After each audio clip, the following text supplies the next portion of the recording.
Biznesin idarə olunması zamanı bir sıra risklər meydana gəlir. Bu çox normal haldır. Onsuz da biznes deyəndə ilk ağla gələn risk anlayışıdır. Bu risklər müxtəlif kateqoriyalara ayrılır. Bütün bizneslər üçün ən qorxulu risk isə maliyyə sanksiyaları ilə nəticələnən risklərdir.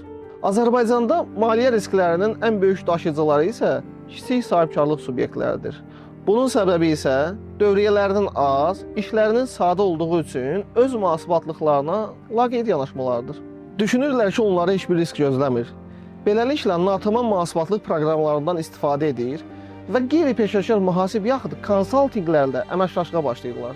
Nəticədə isə kiçik problemlər vaxtında və düzgün həll olunmadığı üçün ciddi maliyyə sanksiyalarını özü ilə gətirmiş olur. Sahibkarlara bircə onu deyə bilərəm ki, dövriyyələrinin az olması onların maliyyə sanksiyaları ilə qarşılaşmayacağı anlamına gəlmir.